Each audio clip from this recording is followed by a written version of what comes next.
क्या आपने कभी महसूस किया है कि आप मेहनत तो बहुत करते हैं, लेकिन फिर भी आपको उतनी सफलता नहीं मिलती जितनी आप डिजर्व करते हैं?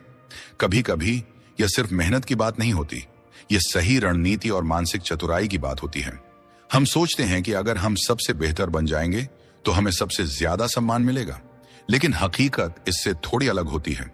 अगर आपकी सफलता किसी ताकतवर व्यक्ति के अहंकार को ठेस पहुंचाती है, तो वह आपकी राह का सबसे बड़ा रोड़ा बन सकता है। रॉबर्ट ग्रीन की मशहूर किताब द 48 लॉज ऑफ पावर का पहला नियम यही कहता है, नेवर आउटशाइन द मास्टर, यानी कभी अपने उस्ताद को मात मत दो। लेकिन इसका असली मतलब क्या है? क्या इसका मतलब है कि हमें जानबूझकर खुद को कमजोर दिखाना चाहिए? चलो इसे एक छोटी सी कहानी से समझते हैं। पुराने समय में इटली के एक छोटे से शहर में मार्को नाम का एक युवा रहता था। वह संगीत, दर्शन और कला में बहुत निपुण था। उसका एक प्रसिद्ध गुरु था जो राजा के दरबार में बड़ा सम्मानित व्यक्ति था। मार्को ने वर्षों तक अपने गुरु से सीखा और एक दिन उसे राजा के सामने परफॉर्म करने का अवसर मिला। उसने इतनी शानदार प्रस्तुति दी कि राजा और दरबारी मंत्रमुग्ध हो गए। सबने उसकी तारीफ की और वह रातों रात प्रसिद्ध हो गया। लेकिन उसने एक चीज पर ध्यान नहीं दिया, गुरु के चेहरे पर हल्की उदासी थी।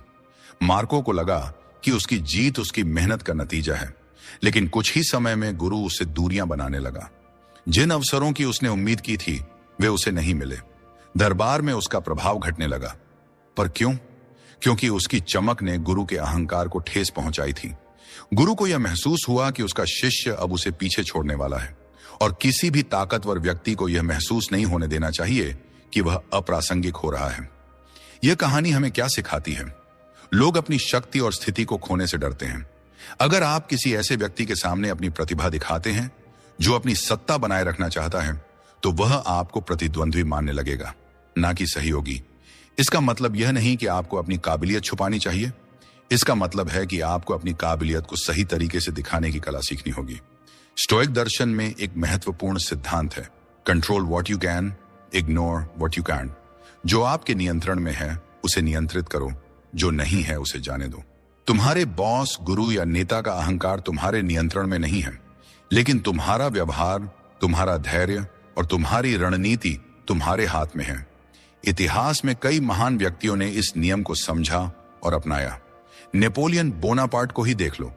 जब वह एक युवा जनरल था तो उसने अपनी प्रतिभा को कभी भी सीधे सीधे अपने वरिष्ठों को चुनौती देने के लिए इस्तेमाल नहीं किया, बल्कि उसने अपनी काबिलियत को उनके अहंकार को संतुष्ट करते हुए दिखाया। नतीजा, उसके वरिष्ठ खुद उसे आगे बढ़ाने लगे और वह फ्रांस का सम्राट बन गया। वहीं निकोला टेस्ला को देखो, उसने अपने समय के सबसे शक्तिशाली व्यक्ति थॉमस एडिसन को चुनौती दी। नतीजा, एडिसन ने अपनी पूरी ताकत लगाकर टेस्ला को नीचा दिखाने की कोशिश की। दोनों ही प्रतिभाशाली थे, लेकिन नेपोलियन ने चतुराई से सत्ता हासिल की, जबकि टेस्ला को संघर्ष करना पड़ा। अगर आप अपने करियर में आगे बढ़ना चाहते हैं तो इस नियम को अपनाना बहुत जरूरी है। बॉस को हमेशा यह महसूस कराओ कि तुम्हारी सफलता उनकी वजह से संभव हुई है। अगर तुमने कोई शानदार काम किया है तो पहले बॉस को इसका श्रेय लेने दो, फिर धीरे धीरे अपनी पहचान बनाओ।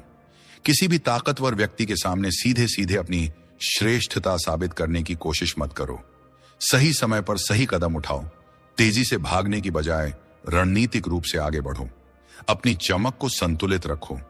कभी कभी थोड़ा संयम दिखाना ज्यादा चमकने से बेहतर होता है। अपने वरिष्ठों को असुरक्षित महसूस मत कराओ। उन्हें यह एहसास दिलाओ कि वे अभी भी महत्वपूर्ण हैं। सफलता का श्रेय अकेले मत लो। ये दिखाओ कि तुम्हारी उपलब्धि टीम की वजह से संभव हुई है। सही समय का इंतजार करो। अगर तुम बहुत जल्दी आगे बढ़ने की कोशिश करोगे तो हो सकता है कि तुम्हारे खिलाफ षड्यंत्र रच दिया जाए।